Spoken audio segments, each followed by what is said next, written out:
السلام عليكم ورحمة الله وبركاته. إن الحمد لله نحمده ونستعينه ونستغفره ونعوذ بالله من شرور أنفسنا ومن سيئات أعمالنا. من يهد الله فلا مضل له ومن يضلل فلا هادي له. وأشهد أن لا إله إلا الله وحده لا شريك له وأشهد أن محمدا عبده ورسوله.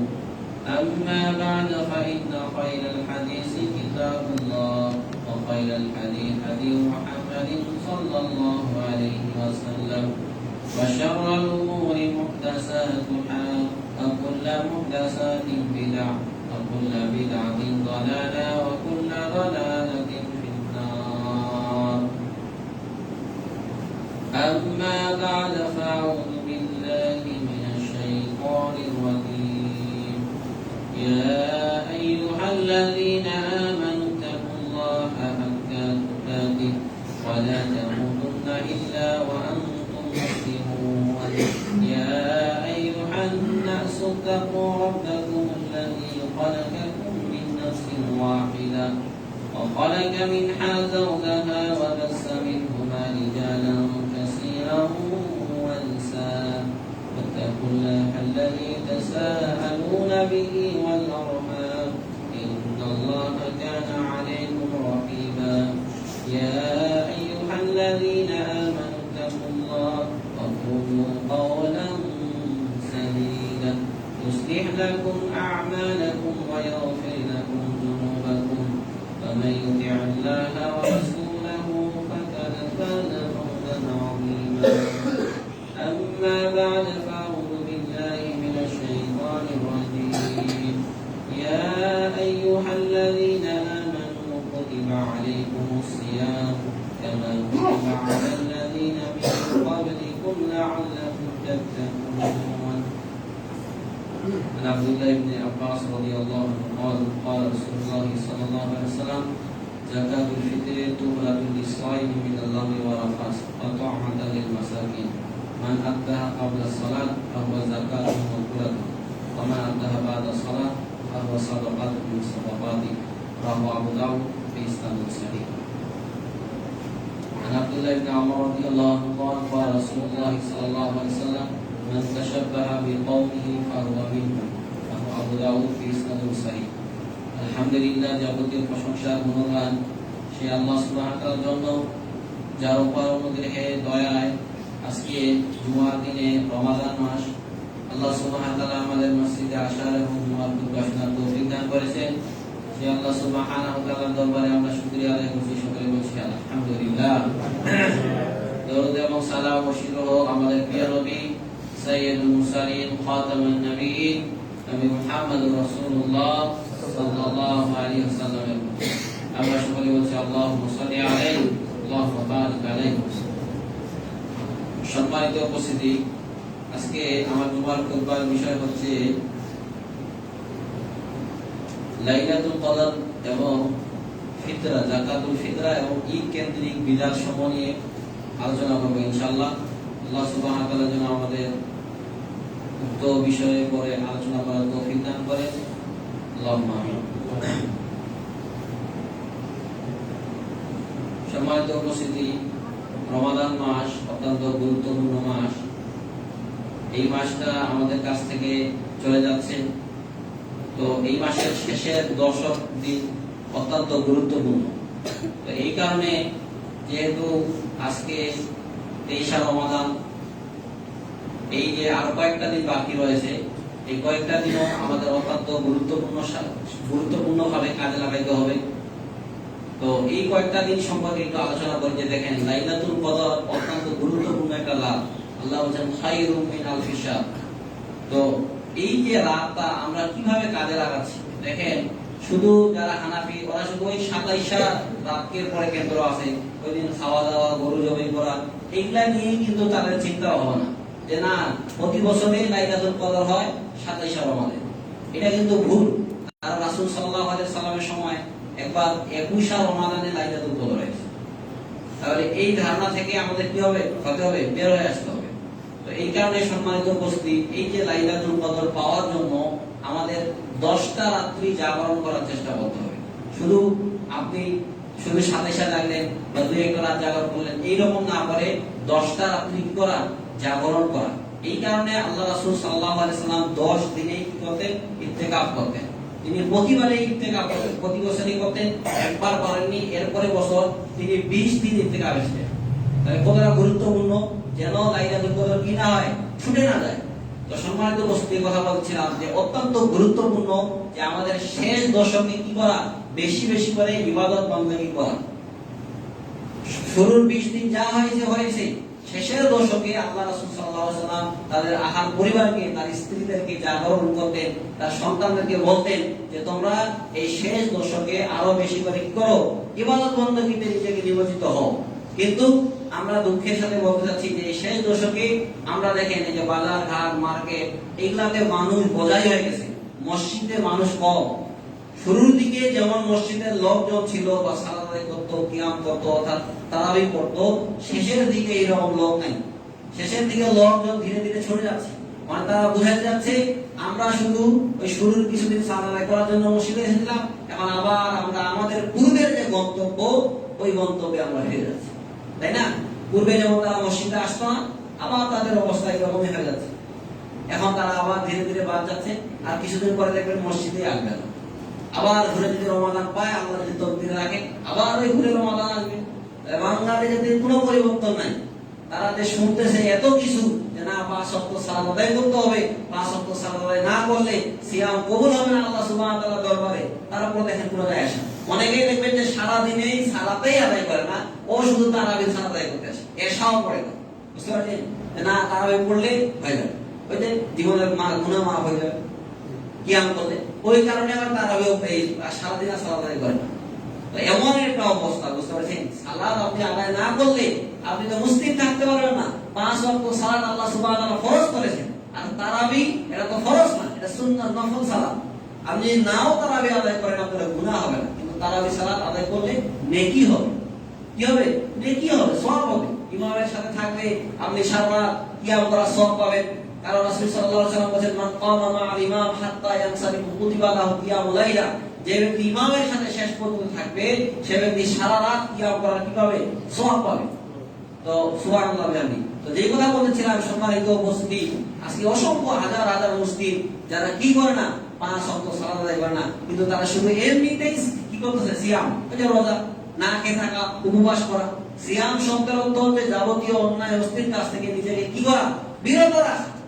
কিন্তু আপনি তো এটা করতেছেন না। ওই সিয়াম শেষ হয়ে গেল, মাগরিবের সালাত শেষ করে অনেকে দেখেন বের হয়ে সঙ্গে বিড়ি টানা শুরু করে দিয়েছে। বুঝতে পারছেন না? বের হয়ে বিড়ি টানা শুরু করলো। তাহলে সারাদিন সে কি করলো? সারাদিন যে তাকওয়া অর্জন করার জন্য সে চেষ্টা করলো, এটা কি হলো? আবার শেষ হয়ে গেল, মাগরিবের পরে আপনি আপনার নিজের প্রবৃত্তির মতো নিজের খায়েশাত যা আছে ওটাই আপনি করছেন। আল্লাহকে ভয় করতেছেন না।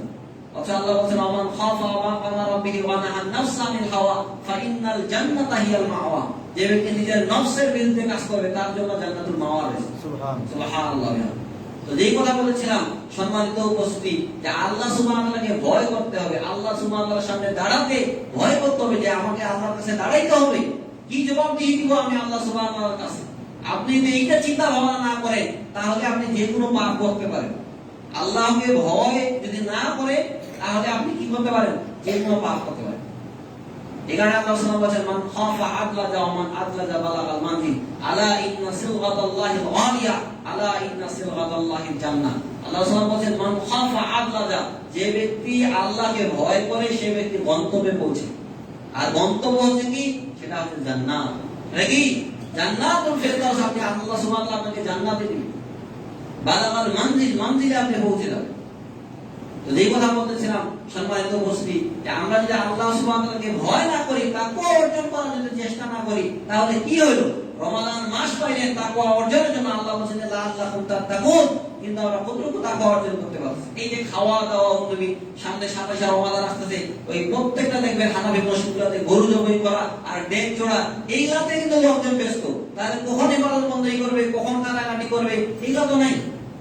রমাদান মাসে আপনি বলছেন যে 27 রমাদান লাইলাতুল কদর, লাইলাতুল কদরে আল্লাহ রাসূল কি উট জবাই করছে আর খাওয়া দাওয়া করছে, সাহাবাদের মধ্যে ডেক চলো খাওয়া দাওয়া করো, কত মানুষ আসবে 500 মানুষ, এই 500 মানুষের কাছ থেকে চান্দা উঠাইয়া এইটা করো, এটা বলছে আল্লাহ রাসূল। এটা তো করতে পারেনি, আল্লাহ রাসূল বিবাদ বন্ধ করে দিয়েছে। তো আপনি মসজিদে আসতেন ভালো কথা, নিজে নিজে ইবাদত বন্দী করেন, এক কাছে বসে যান, আল্লাহর কাছে কাটাকাটি করেন, দীর্ঘক্ষণ রুকু করেন, সিজদা করেন, এইগুলো আমাদের দায়িত্ব। আর যারা রান্না বান্না করতে ওরাই করে দিকে 10-12 জন 15 জন, তো ওদের লাইলাতুল কদর কি হবে? ওরা রাত জাগা করবে না? ওদের দরকার নেই, আছে কিনা? এইরকম একটা অবস্থা। আজকে ইসলামটাকে আমরা খাওয়া দাওয়ার মধ্যে নিয়ে গেছি। রমাদান মাসে যেমন সারা বছর বিভিন্ন প্রকার আইটেম, এমনি রমাদান মাসে দেখবেন যে দোকানপাট এমনিতে আরো বেশি বসে। কেন? বাঙালি দেখবেন এই বড়া পেঁয়াজ আর কি কি আছে এগুলা খাইতে খুব অভ্যস্ত, সারাদিন না খেয়ে ভাজা পোড়া এটা চলতেই আছে। যার কারণে দেখেন রমাদান মাসে ছোটখাটো বিভিন্ন অনেক বেশি দোকান আরো বসে গেছে। এর মানে কি? এর মানে বোঝা যাচ্ছে যে আমরা ভজন পেয়েছি, শুধু খাইতে চাই। ইবাদত বন্দীর চাইতে খাওয়া দাওয়াটা বেশি, আইটেমটা বেশি। যারা দেখবেন সেলিব্রিটি, ওদের খাওয়া দাওয়ার আইটেমটা আরো বেশি। কি খাবেন আইটেমে দেখবেন যে 20-30 প্রকার আইটেম সামনে টেবিলে রেডি করা আছে, তাই না? এইরকম একটা অবস্থা। তাহলে কি একটা অবস্থা আছে, আমরা খাওয়া দাওয়ার মধ্যে রমাদান মাসটাকে চিন্তা ভাবনা করতেছি যে বিভিন্ন প্রকার আইটেম দিয়ে ইফতারিটাকে আমাদের সাজাইতে হবে। অথচ রাসূল কি বলছে যে তোমরা তাজা খাজুর খাও, নাহলে শুকনা খাও, নাহলে পানি খাও। এমন হয়েছে তারা পানি খেয়ে ইফতারি করে চলে গেছে সারা, তাই না? আর আমাদের কত প্রকার আইটেমের শেষ নেই, অল্প কিছু খাইলেই দিয়ে হয় না। সারা এত যদি আইটেম খাইতে হানাফি এলাকা বিশেষ করে দেবে, ওই খাইতে প্রায় 20-25 মিনিট পরে ওরা মাগরিবের সালাত আদায় করে। আমি এক জায়গায় গিয়েছি, খাইতে কি বলতে সালাত আদায় করে কম, ওই খাইতে আসে প্রায় 20 মিনিট হয়ে গেছে, 20-25 মিনিট পরে ওরা সালাত আদায় করে। তাহলে কতটা দেরি করতেছে চিন্তা করতে পারছেন? সম্মানিত উপস্থিতি, যে কথা বলছিলাম যে এইরকম একটা অবস্থা বর্তমানে আমাদের। আল্লাহ সুবহানাহু ওয়া তাআলা যেন মুসলিম উম্মাহকে বুঝার তৌফিক দান করেন, আল্লাহুম্মা আমিন। তো যে কথা বলছিলাম সম্মানিত উপস্থিতি, যে রাসূল সাল্লাল্লাহু আলাইহি সাল্লাম আয়েশাকে বলতেন যে আয়েশা এই রাত্রিগুলো তুমি জাগরণ করো, এবং আয়েশা রাদিয়াল্লাহু আনহা রাসূলুল্লাহকে বলেন যে এই সময় আমি কি দোয়া করব? তখন রাসূল সাল্লাল্লাহু আলাইহি ওয়াসাল্লাম বলেন যে তুমি বলো আল্লাহুম্মা ইন্নাকা আফুউন কারীমুন তুহিব্বুল আফওয়া ফা'ফু আননি। এই দোয়াটা শিখিয়ে দিয়েছে। এই কারণে এই দোয়াটা আমাদেরকে শেষ দশকে অনেক বেশি করে কি করতে হবে? করতে হবে। আরো বেশি করে ইস্তিগফার করেন, তারপরে সকাল সন্ধ্যা যে জিকির আজকার গুলো এগুলা করেন। অন্য সময় হয়তো অনেকে করেন না, এই সময় শিখেন, এগুলা কিন্তু আমাদের করা উচিত। এরপরে যেগুলা সুন্নতি দোয়াগুলো রয়েছে এগুলা শিখতে হবে। ঘুমানোর আগে যে দোয়া এগুলা শিখেন। তারপরে যেগুলা বিশেষ করে জুমার দিনে যে বেশি করে দরুদ পাঠ করা। অন্য সময় হয়তো আপনি অনেক বেশি ব্যস্ত থাকেন, কিন্তু রমাদান মাসে হয়তো একটু কম ব্যস্ত থাকে, এই সময় বেশি করে দরুদ পাঠ করা কিন্তু আমরা করি না। দেখেন জুমার দিন এমনিতে অত্যন্ত গুরুত্বপূর্ণ একটা দিন। এই দিন হচ্ছে দরুদ পাঠের দিন। আল্লাহ রাসূল সাল্লাল্লাহু আলাইহি ওয়াসাল্লাম বলেন কেউ যদি আমার উপর একবার দরুদ পাঠ করে তাহলে আল্লাহ সুবহানাহু ওয়া তাআলা তার উপরে 10 বার রহমত বর্ষণ করবেন, তার 10টা মর্যাদা বাড়িয়ে দিবেন, এবং তার 10টা গুনাহ আল্লাহ সুবহানাহু ওয়া তাআলা maaf করে দিবেন। সুবহানাল্লাহ। দরুদ পাঠের অনেক গুরুত্ব। আল্লাহ রাসূল বলেন যে কেউ যদি দরুদ পাঠ করে তার কোনো গুনাহ থাকবে না, এবং টেনশন, চিন্তা, পেরেশানি এগুলো তার থাকবে না। সুবহানাল্লাহ। এই কারণে দেখেন আল্লাহ রাসূল বলেন যে ব্যক্তি দরুদ পাঠ করে তার বাবা এবং অমুকের নাম সহ রাসূল সাল্লাল্লাহু আলাইহি ওয়াসাল্লামের কাছে পেশ করা হয় যে অমুক জায়গার অমুকের সন্তান আপনার নামে দরুদ পাঠিয়েছে। সুবহানাল্লাহ। তাহলে চিন্তা করেছেন কতটা গুরুত্বপূর্ণ। এই কারণে বেশি করে দরুদ বলা, আল্লাহুম্মা সাল্লি ওয়া সাল্লিম আলা নাবিয়িনা মুহাম্মদ, এইভাবে বলা, ছোটটা হোক বা পুরোটা যদি আপনি পড়লে সমস্যা নেই। তো যেই কথা বলতেছিলাম সম্মানিত উপস্থিতি, যে দরুদ পাঠ করতে হবে। তারপরে সূরাতুল কাহফ তেলাওয়াত করা। রাসূলুল্লাহ বলেন মান ক্বারা সূরাতুল কাহফি ফি ইয়াউমিল জুমআহ আদালাহু নূরু মা বাইনাল জুমআতাইন। যে ব্যক্তি জুমার দিনে সূরাতুল কাহফ তেলাওয়াত করবে, এক জুমা থেকে আরেক জুমা পর্যন্ত আল্লাহ সুবহানাহু ওয়া তাআলা তার অন্তরে নূর সৃষ্টি করে দিবেন। সুবহানাল্লাহ। এই কারণে এগুলো পড়া, তারপরে সূরা মুলক নিয়মিত পড়া। দেখেন আমরা পড়ি না, কিন্তু অথচ আল্লাহ সুবহানাহু ওয়া তাআলা বলেন ইন্না সূরাতাম মিনাল কুরআনি 30 আয়াত শাফাআত লিরাজুলিন হাত্তা উফিয়া লাহু। কুরআনের মধ্যে 30 আয়াত বিশিষ্ট একটা সূরা রয়েছে, এক ব্যক্তির জন্য সুপারিশ করার কারণে আল্লাহ সুবহানাহু ওয়া তাআলা ক্ষমা করে দিয়েছেন। সুবহানাল্লাহ। এই কারণে সূরা মুলক পড়ে আল্লাহ সাল্লাল্লাহু আলাইহি ওয়াসাল্লাম ঘুমাইতেন। সূরা মুলক, সূরা সিজদা না পড়ে তিনি কখনো কি করতেন না? ঘুমাইতেন না। পড়বেন রাতের বেলা 100 আয়াত পড়লেন, তাহলে আপনি কানিতিনের মধ্যে অন্তর্ভুক্ত হবেন, বিনয়ীদের মধ্যে, তাহাজ্জুদ সালাত গুজারাত আদায়কারীদের অন্তর্ভুক্ত হয়ে যাবেন। চিন্তা করছেন? আর যদি আপনি 10টা আয়াত পড়েন তাহলে গাফেল, অর্থাৎ আপনি গাফেলদের নাম থেকে আপনার নাম উঠে নেওয়া হবে, যে আপনি গাফেল বলে কি হবেন না? গণ্য হবেন। 10টা আয়াত পড়তে কতক্ষণ সময় লাগে চিন্তা করছেন? কিন্তু আমরা পড়ি না। এই কারণে সম্মানিত বুঝতে রাতের বেলা কোরআন তেলাওয়াত করা কিন্তু অত্যন্ত গুরুত্বপূর্ণ। কারণ ওই যে হাদিসটা বলা হয় যে আল্লাহ রাসূল সাল্লাল্লাহু আলাইহি ওয়াসাল্লাম বলেছেন যে আসিয়াম ওয়াল কুরআন ইয়াশফাআন, সিয়াম এবং কুরআন বান্দার জন্য কি করবে? সুপারিশ করবে। কুরআন বলবে আয় রব মানাতুহু নাওমা বিল লাইল, হে আল্লাহ রাতের বেলা সে আমাকে তিলাওয়াত করেছে, জেগে জেগে আমাকে কি করেছে? তিলাওয়াত করেছে। এখানে হাদিসে রাতের কথা বলা হয়, কারণ রাত অত্যন্ত গুরুত্বপূর্ণ। ফাইশাফান তার ব্যাপারে আমার সুপারিশ কবুল করেন, সুপারিশ কবুল করা হয়। এই কারণে রাতে কুরআন তেলাওয়াত করা অত্যন্ত গুরুত্বপূর্ণ। সূরা বাকারা পড়ে 3 রাত যদি আপনি সূরা বাকারা ভাষায় পড়েন তাহলে শয়তান আর ওই ভাষায় আসতে পারবে না। আবার দিনের বেলা যদি 3 দিন আপনি সূরা বাকারা তেলাওয়াত করেন, 3 আর আপনার ভাষায় শয়তান প্রবেশ করতে পারবে। চিন্তা করেছেন তাহলে কতটা গুরুত্বপূর্ণ? শয়তানকে ভাগাইতে চাইলে কি করতে হবে? সূরা বাকারা বেশি করে তেলাওয়াত করতে হবে। আল্লাহ রাসূল বলেন যারা অলস, যারা গাফেল, এরা সূরা বাকারা তেলাওয়াত করে। চিন্তা করেছেন এই কারণে বেশি বেশি করে কি করতে হবে? সূরা বাকারা তেলাওয়াত করতে হবে। আল্লাহ রাসূল বলেন লা তাজআলু বুয়ুতাকুম মাকাবিরা ফা ইন্না শাইতানা ইয়ানফিরু মিনাল বাইতাল্লাযী তুকরাউন। আল্লাহ রাসূল বলেন লা তাজআলু বুয়ুতাকুম মাকাবিরা, তোমরা তোমাদের ঘরটাকে কবরে পরিণত করো। আল্লাহ রাসূল বলেন ওই ঘর থেকে শয়তান পালিয়ে যায় যেই ঘরে কি করা হয়? সূরাতুল বাকারা তেলাওয়াত করা হয়। তো সম্মানিত উপস্থিতি, যে কথা বলেছিলাম যে এই রমাদান মাসের আর যে কয়টা দিন আছে আমাদেরকে কাজে লাগানো। সামনে বছর রমাদান মাস আপনি পাবেন কিনা এর কি গ্যারান্টি রয়েছে? এর কোনো গ্যারান্টি নেই। এই কারণে আমাদের রাত্রিগুলোকে কি করতে হবে? জাগরণ করতে হবে, বেশি বেশি করে ইস্তেগফার করতে হবে। ইস্তেগফার করতে থাকেন বেশি বেশি করে। আল্লাহ সাল্লাল্লাহু বলেছেন যে মাল্লাযিমাল ইস্তিগফার জালাল্লাহু মিন কুল্লি হামিন ফারাজা ওয়া মিন কুল্লি দাঈফিন মাখরাজা ওয়া ইয়ারযুকু মিন হাইসু লা ইয়াহতাসিব। মাল্লাযিমাল ইস্তিগফার, যে ব্যক্তি যত বেশি ইস্তিগফার করবে, জালাল্লাহু মিন কুল্লি হামিন ফারাজা, আল্লাহ সুবহানাহু ওয়া তাআলা তার জীবনের যে দুঃখ কষ্ট পেরেশানি টেনশন এইটা আল্লাহ সুবহানাহু ওয়া তাআলা দূর করে দিবেন। ওয়া ইয়ারযুকু মিন হাইসু লা ইয়াহতাসিব, এবং আল্লাহ সুবহানাহু ওয়া তাআলা তাকে এমন জায়গা থেকে রিজিক দিবে যার চিন্তা সে কোনদিন করতে পারে। এখানে যত বেশি ইস্তেগফার করবেন আপনার টেনশন পেরেশানি দুঃখ এটা দূর হবে। প্রতিদিন বলেন আস্তাগফিরুল্লাহ আস্তাগফিরুল্লাহাল্লাযী লা ইলাহা ইল্লা হুয়াল হাইয়ুল কাইয়্যুম ওয়া আতুবু ইলাইহি। আল্লাহ সুবহানাহু ওয়া তাআলা তুবু ইলাল্লাহ ফা ইন্নী আতুবু ইলাইহি বিল মিয়াতি মাররা, তোমরা আল্লাহর কাছে তওবা করে ইস্তেগফার করো, কারণ আমি মুহাম্মদ সাল্লাল্লাহু আলাইহি ওয়াসাল্লাম প্রতিদিন 100 বার করে ইস্তেগফার করি। চিন্তা করছেন আল্লাহ রাসূল সাল্লাল্লাহু আলাইহি ওয়াসাল্লামের পূর্বের এবং পরের সমস্ত গুনাহ মাফ, তারপরেও তিনি কোন হাদিসে আছে 70 বার এবং কোন হাদিসে আছে 100 বার করে ইস্তেগফার। আমরা সারা দিনে কয়বার ইস্তেগফার করি? আপনি যে একটু সময় পান সালাতের পরেও যদি আপনি এমনি সময় না পারেন তাহলে সালাত করে কিছু সময় বসে থাকে 100 বার করে ইস্তেগফার করে দিতে পারেন। তাহলে 5 ওয়াক্ত সালাতে যদি আপনি 100 বার করে করেন তাহলে কত বার হচ্ছে? 500 বার ইস্তেগফার করা আছে সারা দিনে।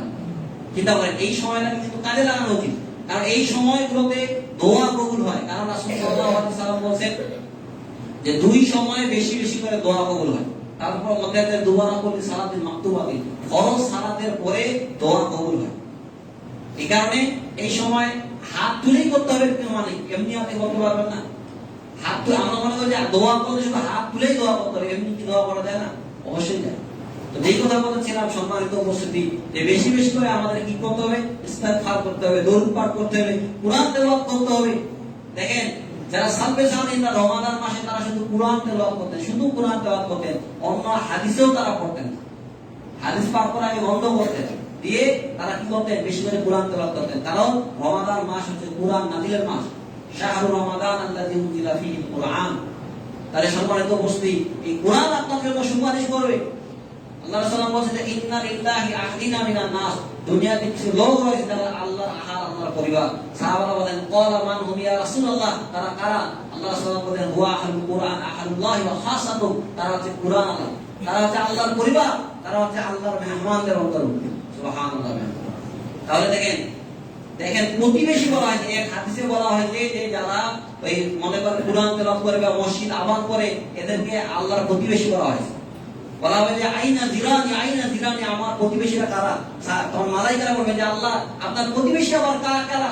তখন আল্লাহ সুবহানাহু ওয়া তাআলা বলেন যে আইনা উমুল মাসাজিদ, যারা মসজিদ আবাদ করে, মসজিদে পড়ে থাকে, এখানে মসজিদে এসে কুরআন তেলাওয়াত করেন। দেখেন এমনি যদি আপনি কুরআন তেলাওয়াত করেন তাহলে 10 নেকি হবে। মসজিদে এসে যদি আপনি কুরআন তেলাওয়াত করেন, একটা দুইটা আয়াত পড়েন, তাহলে আল্লাহ সুবহানাহু ওয়া তাআলা বলেন যে লালু এটা সাদাকা করলে এই নেকি হবে, এই নেকি আল্লাহ সুবহানাহু ওয়া তাআলা আমার নামে দিবেন। সুবহানাল্লাহ। তাহলে কতটা গুরুত্বপূর্ণ চিন্তা করেছেন। তো সম্মানিত উপস্থিতি, কথা বলছিলাম যে রমাদানের এই শেষ দশকগুলো আমাদের কাজে লাগাইতে হবে। এরপর যেটা বলবো সেটা হচ্ছে ফিতরা দেওয়া, যাকাতুল ফিতরা, এটা দিতে হবে। এটা আমরা কেন দিব? আসলে দেখেন, যাকাতুল ফিতরা আমরা দেই রমাদান মাসে যে আমাদের ভুল ত্রুটি হয় থাকে, এই কারণে যাকাতুল ফিতরাটা কি করতে হবে? আদায় করতে হবে। কারণ স্পষ্ট আবু দাউদের হাদিসে এসেছে, 1611 নম্বর হাদিস, আব্দুল্লাহ ইবনে আব্বাস থেকে বর্ণিত, আল্লাহ রাসূল বলেন যে যাকাতুল ফিতরে তুহরাতুল লিসাইমি মিনাল লাগহি ওয়া রাফাস ওয়া তু'মাতাল লিল মাসাকিন, মান আদ্দাহা ক্বাবলা সালাত ফাহুয়া যাকাতুল মাকবুলাতিন ওয়া মান আদ্দাহা বা'দা সালাত ফাহুয়া সাদাকাতুন মিন সাদাকাতি। আল্লাহ রাসূল বলেন যে যাকাতুল ফিতরটাকে ফরজ করা হয়েছে এই কারণে, সেটা হচ্ছে কি সিয়াম পালনকারীর অনর্থক কথা কার্যক্রমের কারণে এই যাকাতুল ফিতরটা কি করা হয়েছে? ফরজ করা হয়েছে। যে ব্যক্তি যাকাত আদায় করবে ঈদের মাঠে যাওয়ার আগে, তার এটা কি কবুলযোগ্য যাকাত হিসেবে গ্রহণযোগ্য হবে। ওয়ামান আদাহা বাদা সালাত ফাহুয়া সাদাকাতুন মিন সাদাকাতি। আর যে ব্যক্তি সালাতের পরে যাকাতুল ফিতর দিবে, সেটা সাধারণ সাদাকা হিসেবে গণ্য হবে। বুঝতে পারছেন? এই কারণে অবশ্যই ঈদের মাঠে যাওয়ার আগে যাকাতুল ফিতরটা আদায় করতে হবে। ঈদে থেকে এসে অনেকে দিচ্ছে, এটা ঠিক না। কারণ এই হাদিসে স্পষ্ট বলা হয়েছে ওয়ামান আদাহা বাদা সালাত ফাহুয়া সাদাকাতুন মিন সাদাকাতি। কেউ যদি ঈদের সালাতের পরে দিয়ে আদায় করে, সেটা সাধারণ সাদাকা। অনেকে দেখেন দিয়ে ঠেকায় না, এরপরও দেখেন ঈদের পরও 2 দিন 4 দিন 5 দিন আসেই তার ওদের লোক আসবে, ওই পালি হবে বুধবার, ওই কারণে আমি দিব, এইরকম আবার কিছু। এই কারণে আপনাকে দিতে হবে, ঈদের সালাতে যাওয়ার আগে আপনাকে যাকাতুল ফিতরটা দিতে হবে, তাহলে সেটা কবুলযোগ্য যাকাত হবে। আর না হলে সেটা সাধারণ সাদাকা হিসেবে গণ্য হবে। এই হাদিসে স্পষ্ট বলা আছে। আরেকটা হাদিস দেখেন, সহিহ বুখারীর 1503 নম্বর হাদিস, আল্লাহ রাসূল সাল্লাল্লাহু আলাইহি সাল্লাম বলেছেন যে যাকাতুল ফিতরে সা'ম মিন তামরিন আও সা'ম মিন শাইরিন আলাল হুররি ওয়াল আবদি ওয়াস সাগীরি ওয়াল কাবরি ওয়াল যাকারি মিনাল মুসলিমিন ওয়া আমারা বিহা আন তুআদ্দা ক্বাবলা খুরুজিন নাস ইলা সালাত। আল্লাহ রাসূল সাল্লাল্লাহু আলাইহি সাল্লাম বলেছেন যে যাকাতুল ফিতরে এই সময় আদায় করা হলো 1 সা খেজুর দিয়ে, 1 সা ভুট্টা দিয়ে বা জব দিয়ে, এবং 1 সা পনির, অন্য হাদিসে পনির দিয়ে কি করা হলো? যাকাতুল ফিতরটা দেওয়া হলো। খাদ্যদ্রব্যে তোয়াম বলা হয়েছে, খাদ্যদ্রব্য দিয়ে কি হলো? দেওয়া হলো। আর যে ব্যক্তি ঈদের আগে দিবে, ওটা কি হবে? কবুলযোগ্য যাকাত হবে। ওয়া আমারা বিহা আন তুআদ্দা ক্বাবলা খুরুজিন নাস ইলা সালাত। আর আমাদেরকে আদেশ দেওয়া হয়েছে আমরা যেন ঈদের মাঠে যাওয়ার আগে কি করি? যাকাতুল ফিতরটা আদায় করি। সহিহ বুখারীর হাদিস 1503 নম্বর হাদিস। তো যেই কথা বলতেছিলাম সম্মানিত উপস্থিতি, আমি মনে করি যে যাকাতুল ফিতর হিসেবে এই 2টা হাদিসে যথেষ্ট, এর বেশি আর দরকার নেই। কারণ এখানে স্পষ্ট বলা আছে ওয়া আমারা বিহা আন তুআদ্দা ক্বাবলা খুরুজিন নাস ইলা সালাত। আমাদেরকে আদেশ দেওয়া হয়েছে আমরা যেন ঈদের মাঠে যাওয়ার আগে, বের হওয়ার আগে আমরা কি করি? যাকাতুল ফিতরটা আদায় করি। অতএব সম্মানিত উপস্থিতি, ঈদের মাঠে যাওয়ার আগে আমাদের কি করতে হবে? যাকাতুল ফিতরটা আদায় করতে হবে। আর 1 সা করে দিতে হবে। 1 সার মধ্যে একটু মতবিরোধ রয়েছে ওলামায়ে কেরামের মধ্যে। কেউ বলেছেন 2.5 কেজি, কেউ বলেছেন 3 কেজি খাদ্যদ্রব্য দিতে হবে। তো এই কারণে সবচেয়ে ভালো বেস্ট হবে যে আপনি 3 কেজি করে দেন, তাহলে আর কোনো অসুবিধা নেই। কারণ সার মধ্যে একটু পার্থক্য থাকার কারণে এটা হয়েছে। এরপরে সম্মানিত উপস্থিতি, আমরা আলোচনা করবো যে ঈদ কেন্দ্রিক আমাদের সমাজে যে কিছু বিধাত রয়েছে এই সম্পর্কে আলোচনা করবো। 1 নম্বর যেটা বলবো দেখেন, সেটা হচ্ছে যে ঈদের রাতকে বিশেষ কোনো রাত না মনে করে, এটা হচ্ছে বিধাত। অনেকে দেখেন যে ঈদের রাতকে বিশেষ রাত মনে করে, ফজিলতপূর্ণ মনে করে, এটা কিন্তু ঠিক না। এই কারণে অনেকে আবার দেখবেন যে ঈদের রাতে ওই কবরস্থানে চলে গিয়ে ওইখানে গিয়ে দীর্ঘক্ষণ যাবত দোয়া করে, এটা ঠিক না। এই কারণে ঈদের রাত কোনো বিশেষ রাত না। কারণ ঈদের দিনের চাইতেও গুরুত্বপূর্ণ কিন্তু হচ্ছে জুমার দিন। কিন্তু আমরা জুমার দিনকে অত গুরুত্ব দিই না, প্রাধান্য দিই না। কিন্তু ঈদের দিনে দেখবেন ওই গ্রামগঞ্জ থেকে সবাই আসে, এসে ওই চলে যায় কবরস্থানে গিয়ে, বাপদাদার কবরস্থানে। সারা বছর কোনো খবর নাই, ওই শুধু ঈদুল ফিতরে আর ঈদুল আজহারে এখানে গিয়ে কবর জিয়ারত করলে কি হয়ে গেল? এইরকমটা করিয়ে না, আপনি নির্দিষ্ট কোনো দিনকে কেন কেন্দ্র করতেছেন? আর আল্লাহ সাল্লাম শুধু ঈদুল ফিতর এবং ঈদুল আজহার কবরস্থানে যাইতেন না, গিয়ে দোয়া করতেন। উনি সবসময় মাঝে মধ্যে যাইতেন। কারণ আমি এর আগেও বলছি, আল্লাহ সাল্লাম বলছেন যে তোমরা কবর জিয়ারত করো, ফাইন্নাহা তুযাক্কিরুল মাউত। কারণ কবর জিয়ারত করলে মৃত্যুর কথা স্মরণ হবে। ফাইন্নাহা তুযাক্কিরুল আখিরা। কবর জিয়ারত করলে আখিরাতের কথা মনে হবে। মনে রাখবেন, যখনই কবর জিয়ারত করতে যাবেন, অসুস্থ রোগীকে দেখতে যাবেন, তখন অন্তরটা কিন্তু নরম হয়ে যাবে, বড় কাজের কথা স্মরণ হবে। এই কারণে আমাদের বেশি বেশি করে কি করা উচিত? কবর জিয়ারত করা উচিত। ওইখানে একটা দেখেন কত সুন্দর দোয়া আছে, আসসালামু আলাইকুম আলা দিয়ারি মিনাল মুমিনিনা ওয়াল মুসলিমিনা ওয়া ইন্না ইনশাআল্লাহু বিকুম লা লাহিকুনা নাসআলুল্লাহ লানা ওয়া লাকুমুল আফিয়া। এই যে দোয়াটা মুমিন এবং মুসলিমদেরকে আপনি গিয়ে এখানে তাদের শান্তির জন্য দোয়া করতেছেন। আমরাও তোমাদের পরে আসতেছি, তোমরা গিয়েছো, আমাদেরকেও চাইতে হবে তোমাদের সাথে। এই দোয়াগুলো এটাই স্মরণ করে, কিন্তু আমরা এটা দোয়া জানি না, বলি না, এটাই সমস্যা, বুঝার চেষ্টা করি না।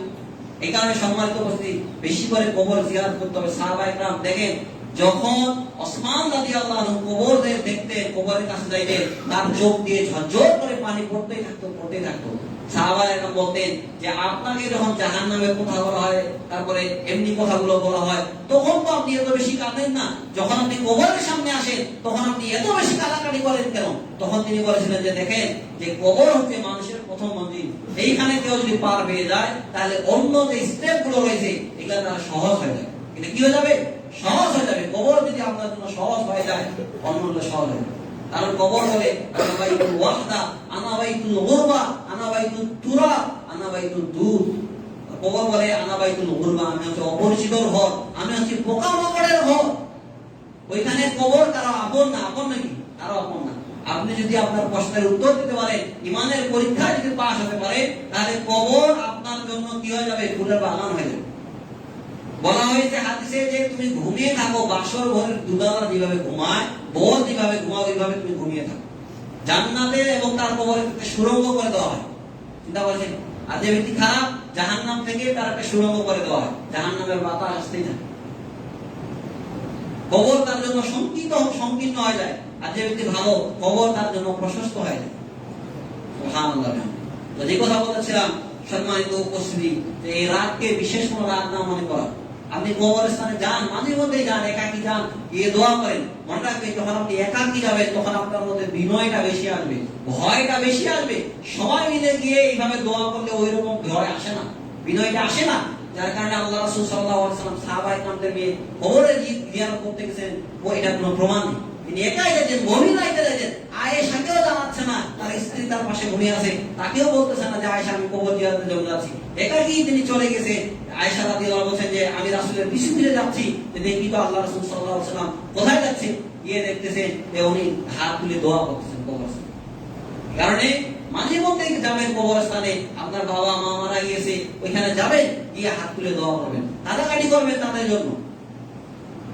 2 নম্বর যেটা বলবো সেটা হচ্ছে যে সম্মিলিত ভাবে তাকবীর না দেওয়া। দেখেন, তাকবীরটা সম্মিলিত না দিয়ে একাকী দিতে হবে। আল্লাহু আকবার, আল্লাহু আকবার, লা ইলাহা ইল্লাল্লাহ, আল্লাহু আকবার, ওয়া লিল্লাহিল হামদ। এটা কি করতে হবে? 4 বার করে দিতে হবে। ঈদের মাঠ থেকে আসার সময় আপনি তাকবীর দিবেন, এরপরে শেষ। ঈদের মাঠ থেকে যাওয়ার পরে আর কোনো তাকবীর নেই। আস্তে আস্তে সাহাবায়ে কেরাম কি করতেন? তাকবীর দিতেন, আল্লাহু আকবার, আল্লাহু আকবার, লা ইলাহা ইল্লাল্লাহ, আল্লাহু আকবার, ওয়া লিল্লাহিল হামদ। আর এটা আছে আল্লাহু আকবার কাবীরা, আলহামদুলিল্লাহি কাসীরা। এটা একটু বেশি বলা হয়েছে। ইমাম শাফিঈ রাহমাতুল্লাহ এটাকে বলেছেন যেটা ভালো, হাসান বললে ভালো। এরপর যেটা বলবো 3 নম্বরে, সেটা হচ্ছে যে ঈদের দিনে এই সালামি বা পদমুচি করা। আজকে দেখেন মুসলিমদের মধ্যে একটা ট্র্যাডিশন হয়ে গেছে, প্রায় দেখেন মুসলিমরা ওই দেখেন স্ত্রী স্বামীকে পা ধরে সালাম করে, হিন্দুদের রীতি, বুঝতে পারছেন? দিয়ে তারপরে ওই ঈদের সালামি দেন, টাকা পয়সা দেন, দিচ্ছে। ওগুলা দেখে দেখে আমরা মুসলিমরা শিখতেছি, বুঝতে পারছেন? এই কারণে ইসলামে এই পদমুচি করা এটা জায়েজ না। কেন আপনি এক করবেন? বাংলাদেশে দেখেন অনেক যাদের নতুন বিবাহ হয়, নতুন কনেকে নিয়ে গিয়ে শাশুড় শ্বশুরের পা ধরে সালাম করা, এটা নিয়ম নাই। এগুলা হচ্ছে জাহিলিয়াত, এগুলা, বুঝতে পারছেন? অতএব এগুলা একদমই করবেন না। পদমুচি করা এটা হিন্দুদের রীতি, মুসলিমদের রীতি না। ওরা পা ধরে আশীর্বাদ দেয় না, পায়ে দিয়ে দুটা হাতে পা দিয়ে হাত লাগে। তো ওইগুলা আমাদের মুসলিমদের মধ্যে শুরু হয়ে গেছে, বুঝতে পারছেন? এখানে আল্লাহ ইকবাল বলেছিলেন, এ মুসলমান তুম মত নাসারাতে তামাকুন তাহনু, এ মুসলমান হে জিনে দেখে শর্মায়ু। বুঝতে পারছেন? মুসলিমদেরকে দেখে আজকে ইহুদিরা লজ্জা পায়, যারা কি মুসলমান, এদের কৃষ্টি কালচার খ্রিস্টানদের মধ্যে মতো, এদের সংস্কৃতি হচ্ছে হিন্দুদের মতো। হিন্দুরা ওরা কি বলে পণ, আর আমাদের মুসলিমরা কি বলে যে যৌতুক নিব। কি বলে? যৌতুক দেয়, টাকা পয়সা। অনেকে বলতে খুশি হয়ে দেয়, খুশি হয়ে বলতে গেলে অনেক খুশি হবে। আপনি বা কত টাকায় খুশি হবেন ওটা আপনি কিভাবে জানবেন? খুশিতে তো অনেক কিছু হয়ে যায়, তাই না? পুরা ঘর সাজাই দিতে হবে, এগুলা আবার কি মোটরসাইকেল দিতে হবে, ফ্রিজ দিতে হবে, ওই দিতেই আছে। ওই দিতে দিতে একটা মেয়েকে বিবাহ করতে বাবা ফকির, আরো যে 2টা 3টা আছে ওদেরকে কবে বিবাহ দেবে? ওর বাবা ঋণগ্রস্ত হয়ে গেছে, ওই জামাইকে মোটরসাইকেল আর ফ্রিজ আর খাট আর এগুলা দিতে দিতে গেছে দাম, ওগুলা দিতে দিতে উনি ঋণগ্রস্ত হয়ে গেছে, তাই না?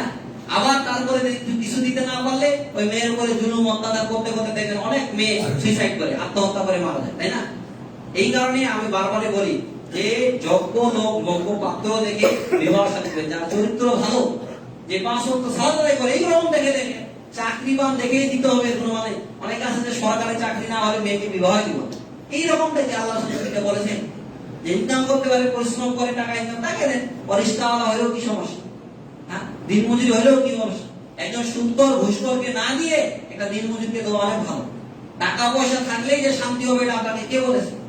এই কারণে আল্লাহ সাল্লাল্লাহু আলাইহি ওয়াসাল্লাম বলেন যে ইযা খাতাবা ইলাইকুম মান তারদাউনা দীনাহু ওয়া খুলিকাহু ফাযাওয়িজুহু, যদি তোমরা দেখো তার চরিত্র ভালো, দিনদার ছেলে, 5 ওয়াক্ত সালাত আদায় করে, ফাযাওয়িজুহু, তাহলে বিবাহ দিয়ে দাও। ফাইল্লাম তাফাল তাকুন ফিতনাতুন ফিল আরদি ওয়া ফাসাদুন আলীম, আর যদি বিবাহ শাদী না দাও তাহলে ফিতনা, ফাসাদ, জেনা, ব্যভিচার সমাজের মধ্যে বাড়তে থাকবে। আজকে মেয়ে পড়তে আছে, আমার মাস্টার পড়তে আছে ওই ভার্সিটিতে, বিবাহ শাদীর আগে জেনা ব্যভিচার করতে করতে শেষ হয়ে যায়। আজকে আমাদের সমাজটা জেনা ব্যভিচারে সৈলাব হয়ে গেছে। আজকে ক্লাস 9 10 এর বাচ্চারা এরাও জেনা ব্যভিচার করে, অন্য ছেলের সঙ্গে ধরা পড়ে বাসায়, বয়ফ্রেন্ডকে বাসায় ডাকতেছে, বাবা মা নাই, বয়ফ্রেন্ডকে ডাকতেছে এসে বাস চিন্তা বসে। তাহলে জেনা ব্যভিচারটা কোন অবস্থায় গেছে? আজকে শিক্ষা প্রতিষ্ঠানে কি শেখানো হয়? তার কোন নৈতিক শিক্ষা নাই, ইসলামিক শিক্ষা নাই, যার কারণে জেনা ব্যভিচার আমাদের সমাজে বাড়তে আছে। বিবাহ শাদীকে আজকে কঠিন করে দেওয়া হয়েছে আর জেনা ব্যভিচারকে সহজ করে দেওয়া হয়। এখন তাবি বলছেন যে যখন কোন সমাজে বিবাহকে কঠিন করে দেওয়া হয় তখন জেনাটা সহজ হয়ে যায়। কি হয়ে যায়? সহজ হয়ে যায়। আজকে বিবাহ কঠিন, একটা যুবক বিবাহ শাদী করতে গেলে বলতেছে যে আপনাকে 5 লাখ টাকা মোহর আনতে হবে। ও 5 লাখ টাকা পাবে কোথায়? এই মধ্যে 5 লাখ টাকা পাবে কোথায়? আর বিবাহ করবে কিভাবে? ও চিন্তা করতে তাহলে বাদ, ও জেনার দিকে যায়। আপনি যদি বলেন যে ওটাতে কুয়ার পানি, খারাপ পানি, ওইখানে যাইও না, ভালো পানির ব্যবস্থা কি আপনি না করতে পারেন, তাহলে কি করতে হবে? আপনাকে লোকজন ধাক্কা মেরে লাস্টে ওই খারাপ পানি খাবে, কারণ ওরা তৃষ্ণার্ত, ওরা ক্ষুধার্ত, ওদের তৃষ্ণা আছে, পিপাসিত, ওরা কি করবে?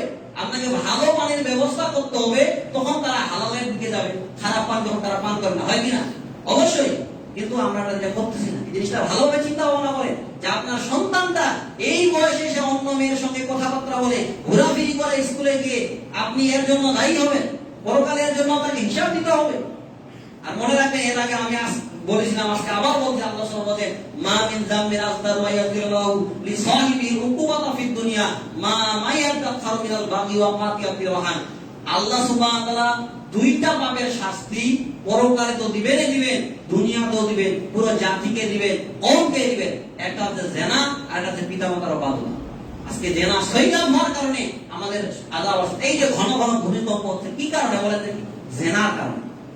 ঢাকা শহরে প্রায় দেখবেন যে ফ্ল্যাটে ফ্ল্যাটে জেনা ব্যভিচার হচ্ছে। বাংলাদেশে কত কত পতিতালয় আছে, আপনি জানেন কত? লাইসেন্স ধারী পতিতালয়, লাইসেন্স দেওয়া হয়, জেনা ব্যভিচার করলে কোনো অসুবিধা নেই, লাইসেন্স দেওয়া আছে পতিতালয়। মদের যেমন আছে ওই রকম। তাহলে আজকে আমরা কোন দেশে বসবাস করি আপনি চিন্তা করতে পারছেন? মদের বার খুলে দেওয়া হয়েছে কত জায়গায়। হালাল মদ বড় থেকে খাও, কোনো সমস্যা নেই। হালাল আবার মদ কিভাবে হয়? মদ হারামতে হারাম, ওটাকে হালাল করা যাবে? আল্লাহ যেটা হারাম করেছে ওইটা আমরা কি করতেছি? হালাল করতেছি। জেনাকে আল্লাহ হারাম করেছে, এটা হালাল করে দাও। আল্লাহ সাল্লাল্লাহু আলাইহি ওয়াসাল্লাম বলেন এমন একটা সময় আসবে জেনা ব্যভিচার গান বাজনা ওইটাকে কি করে দেওয়া হবে? হালাল করে দেওয়া হবে, হালাল করে দেওয়া হবে। এরা আজকে আমাদের রবের আসনে বসিয়ে দেওয়া হয়। যে আল্লাহ বলেন ইত্তাখাযু আহবারাহুম ওয়া রুহবানাহুম আরবাবাম মিন দুনিল্লাহ। ওই যখন আয়াত নাযিল হয় তখন হাতের বাইরে সন্তান আদি বিন হাতের বাইরে তিনি বলেন আল্লাহ রাসূল, আমরা তো আমাদের পুরোহিতদের, আলেমদেরকে, আমাদের নেতাদেরকে তো আমরা আল্লাহর আসনে বসাইনি। তখন আল্লাহ রাসূল সাল্লাল্লাহু আলাইহি ওয়াসাল্লাম বলেছিলেন, তোমাদের নেতারা, তোমাদের আলেমরা যদি বলে যে এটা হালাল, ওটা তোমরা হালাল মনে করো না, অথবা আল্লাহ এটা হারাম করেছে, বলে হ্যাঁ করি। এইটাই হচ্ছে আল্লাহর আসনে বসা। সুদ হারাম, এটা যদি আপনি বলে না এটা হারাম না, এটা ইন্টারেস্ট দিচ্ছে, হ্যাঁ সরকারি ভাবে দিচ্ছে, তাহলে কি হবে? এটাকে আপনি হালাল বানাচ্ছেন, ইলিয়ে বিলে যেভাবে হোক, তাই না? আজকে জেনা ব্যভিচার হারাম করে দেখবেন যে রাস্তায় রাস্তায় মোড়ে মোড়ে কিভাবে যুবকরা জেনা ব্যভিচার করতেছে। না, পার্কে পার্কে এমন একটা অবস্থা, পার্কগুলো জেনা ব্যভিচার জন্য খোলা হয়। পার্কগুলো বাংলাদেশে প্রায় পার্কে খোলা হয়েছে জেনার কারণে। যাবে কোথাও তো জেনা ব্যভিচার করতে পারবে না, এখানে কে জেনা ব্যভিচার করছে? চিন্তা করছেন? তাহলে ওই পার্ক ওয়ালার মরে গেলে কি অবস্থা হবে? এক ভাগ করে গুনাহ তার আমলনামায় যাইতেই থাকবে। আবার বলা হয়েছে যে লেমনের পার্কের সামনে যে পার্কের প্রতিষ্ঠাতা, আমার মায়ের উপদেশ, আমার মা বলেছে 5 ওয়াক্ত সালাত আদায় করতে হবে, ভালো কাজের আদেশ দিতে হবে, ঠিক আছে? তার এই ভালো কাজের আর 5 ওয়াক্ত সালাতের কোনো মূল্য আছে? তোমার মায়ের আদেশ এটা, আর তোর মা এটা বলেনি যে জেনা ব্যভিচার করা যাবে না, সমাজ জেনা ব্যভিচার প্রসার করা যাবে না, এটা তোমার মা আদেশ দেবে? যেই কথা বলছিলাম সম্মানিত উপস্থিতি, এরা হচ্ছে মানুষরূপী শয়তান, যারা আজকে সমাজের মধ্যে জেনা ব্যভিচারটাকে একেবারে সহজ করে দিচ্ছে, যুবকদেরকে জেনা ব্যভিচারের রাস্তাটা সহজ করে দিচ্ছে, যুবকদেরকে অস্থিরতায় বেহায়াপনার মধ্যে তাদেরকে নিয়ে যাচ্ছে। তোমরা এইদিকে আসো, ওয়েলকাম করতেছে তাদের। এরপর যেটা বলবো সম্মানিত উপস্থিতি, সেটা হচ্ছে যে ঈদের মাঠে ডাকাডাকি না করা। দেখেন ঈদের মাঠে অনেকে দেখেন ডাকাডাকি করে বিভিন্ন জায়গায়, মসজিদে মাইক নিয়ে যে আসেন আর সময় নেই বেশি, 2 মিনিট আছে, 5 মিনিট আছে, এইভাবে বলতেই থাকা। আপনার কে দায়িত্ব দিয়েছে এইভাবে বলতাম? আল্লাহ সাল্লাল্লাহু বলেন লা আযানা ওয়ালা ইকামা ওয়ালা নিদা ওয়ালা শাইয়া, ঈদের মাঠে কোনো প্রকার আযান নাই, কোনো ডাকাডাকি নাই, ওয়ালা শাইয়া, এবং কোনো কিছু নাই। ঈদের মাঠে কোনো আযান নেই, কোনো ইকামত নেই, কোনো ডাকাডাকি নেই, ওয়ালা শাইয়া, এবং কোনো কিছু নেই। আল্লাহ সাল্লাল্লাহু শেষ করে দিয়েছেন আল্লাহ রাসূল সাল্লাল্লাহু আলাইহি ওয়াসাল্লাম, বলতে ওয়ালা শাইয়া, কোনো কিছু নেই ঈদের মাঠে। তাহলে ঈদের মাঠে আপনি কোনো কিছু করতে পারবেন না। কেন আপনি মাইক নিয়ে ডাকাডাকি করতেছেন? আপনি আপনার কাজ করেন। কিন্তু আজকে দেখেন যে এই ডাকতেই আছে লোকজন আসতেই আছে, ওই ঈদের সালাত পড়তে 8:30 9টা, এইভাবে 9:30 এইভাবে বাজতে যাচ্ছে, তাই না? এইরকম একটা অবস্থা। সুন্নাহ পদ্ধতি তো নাই। দেখবেন যে ওই 8টা 8:30 9টার সময় কারা উঠে, যারা বেনামাজিরা, এদের জন্য কিসের ঈদের সালাত? ও সালাতেই আদায় করে না, ওর জন্য সালাত আদায় করে কি লাভ হবে ঈদের দিনে? হ্যাঁ, কি লাভটা? কিন্তু আমাদের দেশে দেখবেন যে না, ওই আসবে 8:30 9টা, এবার পিছাইতে থাকে। যারা সালাত কায়েম করে তারা ফজর সালাতের পরে কিছুক্ষণ পরে বসে করে ঈদের মাঠে চলে আসবে। এরপর যেটা বলবো সেটা হচ্ছে যে ঈদের মাঠে মিম্বর নিয়ে না যাওয়া। আবু সাঈদ খুদরি বলতো যে একবার ঈদের মাঠে মারওয়ান তিনি কি করেছে, মিম্বর নিয়ে চলে গেছে। তো তখন তাকে এক ব্যক্তি বলেছে যে আল্লাহ রাসূল ঈদের মাঠে মিম্বর নিয়ে আসেন। এখানে ঈদের মাঠে মিম্বর ব্যবহার করা যাবে না। এমনিতেই কি হবে, ঈদের পরে খুতবা হবে, একটা খুতবা হবে, এটা হচ্ছে সুন্নতি খুতবা। 2টা খুতবা দেওয়া যায় না।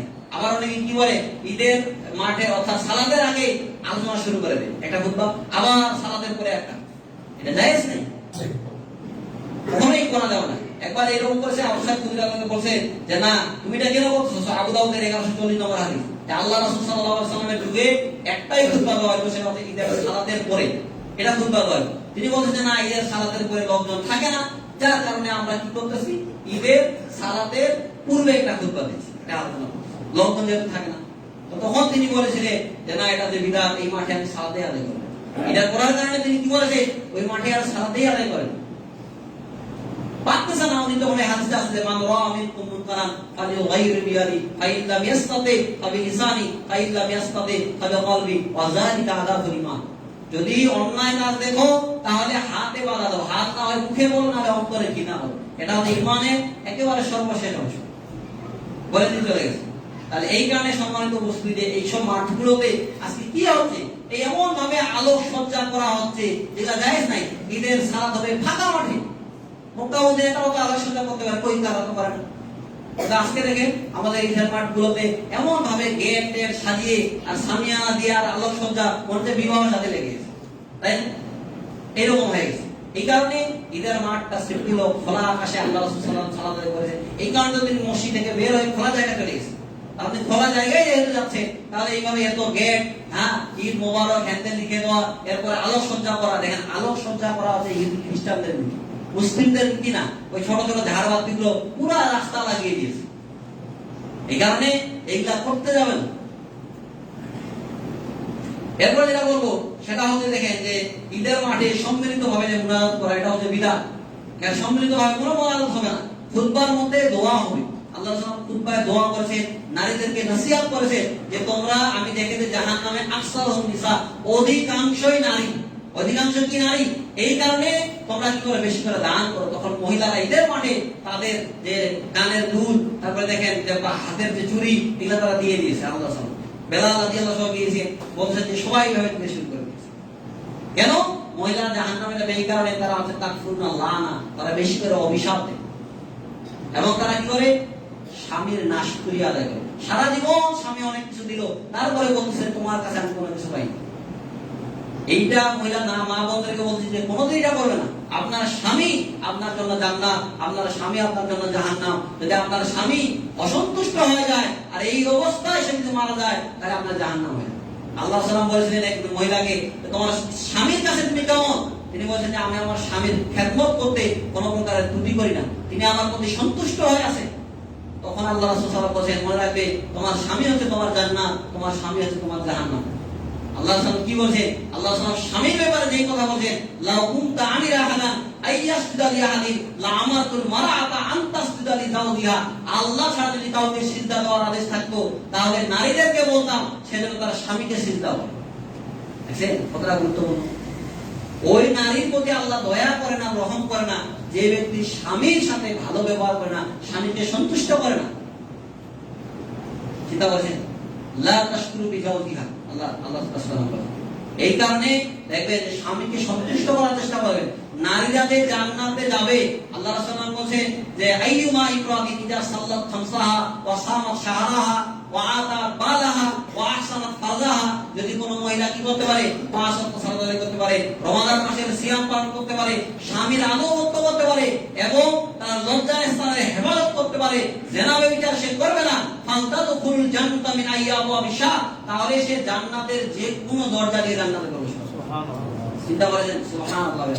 এই রকম কথা বলা হয়নি যে পুরুষ মানুষের জন্য চারটা আমল করলে জান্নাতের যে কোনো দরজা দিয়ে জান্নাতে প্রবেশ করতে পারে।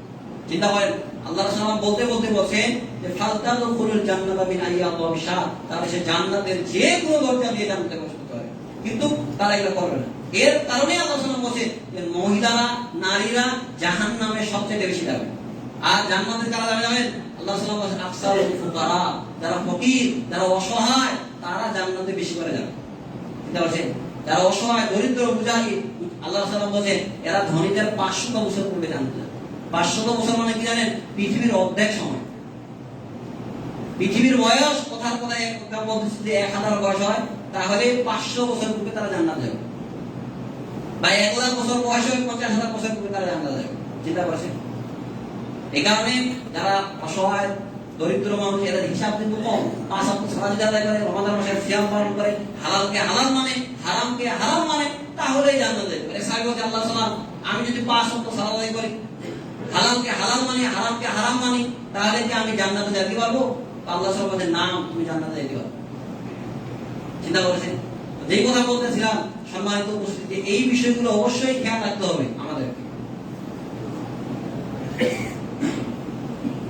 এরপর আসুন আমরা ঈদের দিনে কিছু হারাম কাজ সম্পর্কে আলোচনা করি। 1 নম্বর যেটা বলবো সেটা হচ্ছে দেখেন যে দাড়ি যে কামায় ঈদের দিনে, এটা হারাম। দেখবেন যে ঈদের দিনে চিন্তা করছেন গোটায় রমাদান মাস সিয়াম থাকলাম, নাইট একটু বড় হয়ে গেছে, আজকে কামাইটা পেয়ে তারপরে ঈদের মাঠে যায়। তাই না? কত মানে হাজার হাজার যুবক থেকে ঈদের দিনে দাড়ি কামিয়ে তারপরে মসজিদে যায়, এই সরি ঈদের মাঠে যায়। এটা হারাম। দেখেন আয়েশা রাদিয়াল্লাহু আনহা সবসময় একটা দোয়া করতেন, আলহামদুলিল্লাহিল্লাযী যায়্যানা রিজালা বিল্লুহা, ওই আল্লাহর হামদ সানা, ওই আল্লাহর প্রশংসা যিনি পুরুষদেরকে অলংকৃত করেছেন কিসের? দাড়ি। দাড়ি হচ্ছে পুরুষের সাজ, অলংকার। নারীদের যেমন সাজসজ্জা আছে, এইরকম পুরুষের সাজসজ্জা কি? দাড়ি। আর আপনি যদি দাড়ি না রাখেন তাহলে আপনাকে হিজড়ার মতো দেখা, তাই না? এই কারণে দাড়ি পুরুষের অলংকার, দাড়ি রাখতে হবে, নখ ছোট ছোট করতে হবে। আল্লাহ রাসূল সাল্লাল্লাহু আলাইহি ওয়াসাল্লাম বলেছেন। এখানে যুবকদেরকে অনুরোধ করব, দাড়ি কাটবেন না। যতদিন আপনি দাড়ি কাটতে থাকবেন আপনার আমলনামায় গুনাহ লিখতে থাকা হবে, গুনাহ লিখতে থাকবে। এই কারণে দাড়ি কাটবেন না, হারাম কাজ করে ঈদের মাঠে আপনারা আসবেন না। 2 নম্বর যেটা বলবো সেটা হচ্ছে যে নারী হয়ে পুরুষের সাদৃশ্যতা অবলম্বন করা। আজকে দেখেন কত যে মহিলা দেখবেন এমন সাজে গুজে দিচ্ছে, প্যান্ট শার্ট পরে ঘুরে বেড়ায়। আবার অনেক সময় থেকে দেখা অনেক পুরুষের ওই দেখবেন মহিলাদের মধ্যে কি বলে এটা যে উন্না না কি বলে, ওই রকম বাইরে হয়েছে, ওই রকম। আবার যে নারীদের মধ্যে চিপা চিপা যে পায়জামা নাকি ওগুলাও ওইভাবে কি করে, এটা হারাম। সাদৃশ্যতা অবলম্বন করা হচ্ছে। আপনি শরীরের অঙ্গ প্রত্যঙ্গ যদি বোঝা যায়, পুরুষ হয়েছে কি হয়েছে, আপনি এইভাবে পোশাক টাইট ফিটিং পোশাক পরে ঘুরে বেড়াবেন? পুরুষ মানুষ ঢিলা ঢালা পোশাক পরবে। কি হবে? ঢিলা ঢালা পোশাক করতে হবে নারী পুরুষ সকলকে, এটা হারাম। এই কারণে এইরকম যে পায়জামা গুলো বের হয়ে যাবে, পাঞ্জাবি গুলো বের হয়েছে, এগুলো পরা জায়েজ নাই। কিসের আপনি মেয়েদের মধ্যে একটা উন্নয়ন দিচ্ছেন? পুরুষ মানুষ পুরুষের মতো থাকে, নারীদের মতো সাদৃশ্যতা নয়। এইভাবে আপনি হাঁটা চলা করতেছেন। দেখেন বাংলাদেশের একটা অনাকি সুদর্শন পুরুষ এডলফ খান, হাঁটা চলা সব মহিলাদের মতো, একটা হিজড়ার মতো, মহিলাদের মতো সাজা গুজা যা আছে সবকিছু করে। ও নাকি সুদর্শন পুরুষ। আল্লাহ, ও সুদর্শন পুরুষ ভয় কোথায় বলেন? চিন্তা করছেন আজকে কি একটা অবস্থা। ওকে দেখে কত ছেলে ছিলবে না যে ওইভাবে মানে আমাদের দিকে, ও যেহেতু সুদর্শন পুরুষ হয়তো ওইভাবে আমাকে হইতে হবে। হাঁটে পুরা নারীদের মতো, মহিলাদের মতো হাঁটা চলা, ওইভাবে কাপড় চোপড় পরা ওই রকম। চিন্তা করছেন ওকে বাংলাদেশে সুদর্শন পুরুষ বানিয়ে দেওয়া। চিন্তা করছেন বাংলাদেশ এমন একটা আমরা নাম দাবি করি যে মুসলিম কান্ট্রি। চিন্তা করেন ওকে আপনি দেখেন আসছে সাল দেখেন সব খান দেখেন, ওর অবস্থাটা কি আপনি দেখে তারপরে বলেন কি একটা অবস্থা। এরপর যেটা বলবো 3 নম্বরে, সেটা হচ্ছে দেখেন যে যারা নারীরা মহিলারা ঈদের মাঠে আসবে তারা সুগন্ধি ব্যবহার করে আসতে পারবে না। নারীদের জন্য সুগন্ধি ব্যবহার করে বাসা থেকে বের হওয়া সবসময় হারাম। নারীরা আতর হোক, স্যান্ড হোক, কোনো কিছু ব্যবহার করে বের হতে পারবে না। আল্লাহ সুবহানাহু ওয়া তাআলা কোন মহিলা যদি সুগন্ধি ব্যবহার করে বের হয় তাহলে আল্লাহ সুবহানাহু ওয়া তাআলা ইয়া জানিয়া ওই মহিলাটা জিনা করে। যারা মহিলারা এইভাবে বের হয় সেদের বুঝে আল্লাহ সুবহানাহু ওয়া তাআলা এলানুহুন্না ফাইন্নাহুন্না মান্না, তোমরা তাদেরকে অভিশাপ দিবে কারণ সে একটা লানত প্রাপ্ত মহিলা। চিন্তা করছেন? এই কারণে সম্মানিত উপস্থিতি আপনাদেরকে অনুরোধ করবো, মা বোনদেরকে যারা জানেন আপনার স্ত্রীকে, অনেকেই দেখেন মসজিদে আতর ব্যবহার করে আসলে, পুরুষরা আতর ব্যবহার করে, আমরাও করি, হয়তো জানে না, অজ্ঞতার কারণে এটা করে থাকে।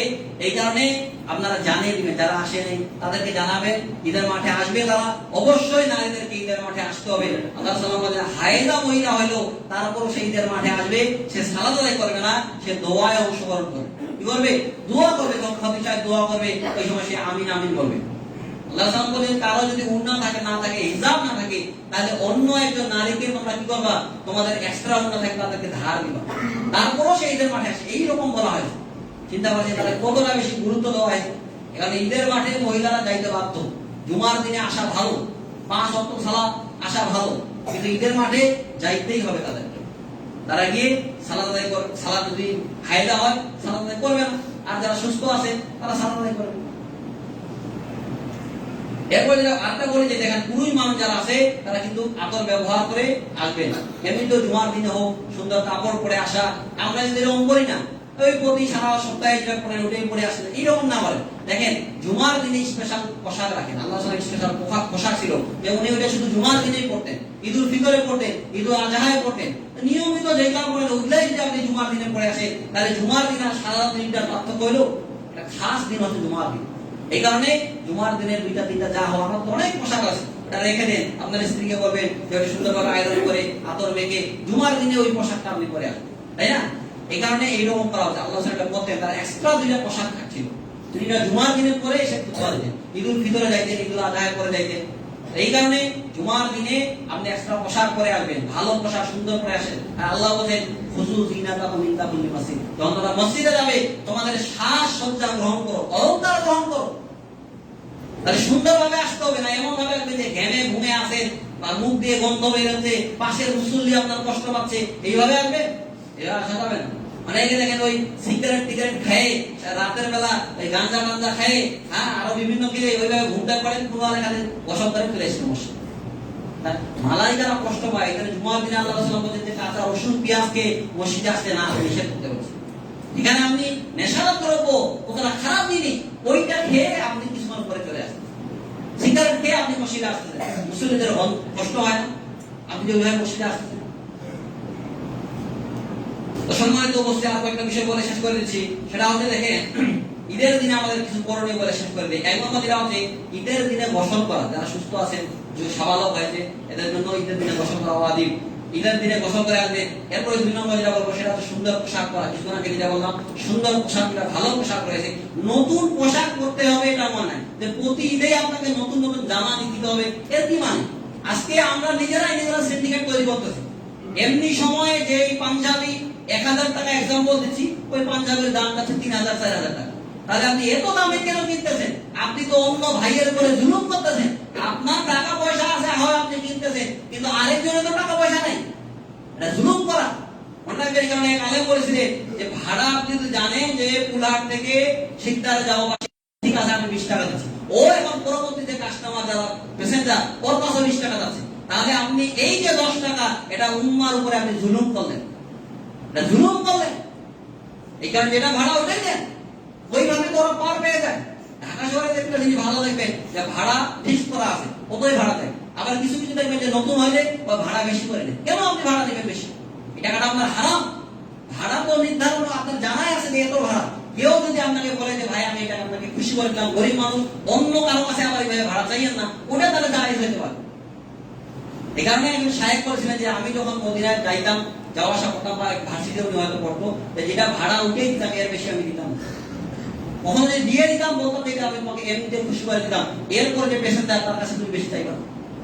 এই কারণে টাকা থাকলেই বেশি ভাড়া দিবেন এইরকম না, ওটা উম্মার উপরে কি হবে? জুলুম করা হবে। এই যে 10 টাকা আপনি বেশি চাইবেন না, কারণ তার সামর্থ্য 10 টাকা আছে, বেশি নেই। এরপর যেটা বলবো সেটা হচ্ছে ঈদের দিনে, ঈদুল ফিতরে কিছু খেয়ে আসা। আল্লাহ সাল্লাম ঈদের দিনে কিছু খেয়ে আসতেন, মিষ্টি জাতীয় খাজুর খান বা সেমাই খান, যা খান, খাজুর না থাকে বেজোর সংখ্যা খাবে, 1টা 3টা 5টা খাজুর খেয়ে ঈদুল ফিতরে আসবেন। এরপরে বাসায় গিয়ে আবার আপনি খাওয়া দাওয়া করবেন। আর ঈদুল আজহায় না খেয়ে আসতে হবে, এরপরে গিয়ে খাওয়া দিয়ে কুরবানি করার পরে খাইতে হবে। 4 নম্বর যেটা বলবো সেটা হচ্ছে পায়ে হেঁটে আসা। ঈদের মাঠে কি করা? পায়ে হেঁটে আসা। আবার যখন আপনি যাবেন এক রাস্তায় যাবেন, আসার সময় আরেক রাস্তায় আসবেন। অর্থাৎ ঈদের মাঠে আসার সময় এক রাস্তায়, যাওয়ার সময় একটু রাস্তা পরিবর্তন, সামান্য একটু পরিবর্তন করলে হয়ে যাবে। আজকে আছে আল্লাহ সাল্লাম একটু রাস্তা পরিবর্তন করতে। 5 নম্বর যেটা বলবো সেটা হচ্ছে দেখেন, সেটা হচ্ছে ঈদের সালাতে 12 তাকবীর দেওয়া। কারণ আল্লাহ সাল্লাম প্রথম রাকাতে 7 তাকবীর দিতেন, এরপরে কি করতেন? 12 তাকবীরে দিতেন, এই 5 তাকবীর দিতেন। এইভাবে আল্লাহ সাল্লাম 12 তাকবীরে ঈদুল ফিতরের সালাত আদায় করতেন।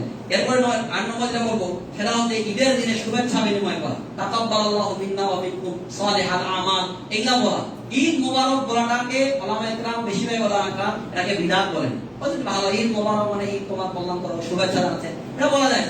তবে হাদিসে যেটা আছে এটাই বলেন তাকাব্বালাল্লাহু মিন্না ওয়া মিনকুম সালিহাল আমাল, এইভাবে বলেন, এইভাবে শুভেচ্ছা জানান। যারা আসবে তার সঙ্গে মুসাফা করবেন। বাইরে থেকে যদি কোনো অবক্ত আসুক, দীর্ঘদিন যাবত তার সঙ্গে দেখা হয়নি, তার সঙ্গে আপনি কেমন কি করবেন? মুআনাকা করবেন। এরপরে যে আমরা বলি কোলাকুলি করা, এটা কিন্তু হাদিসে বলা, কোলাকুলিটা কোনো শব্দই না, বুঝতে পারছেন?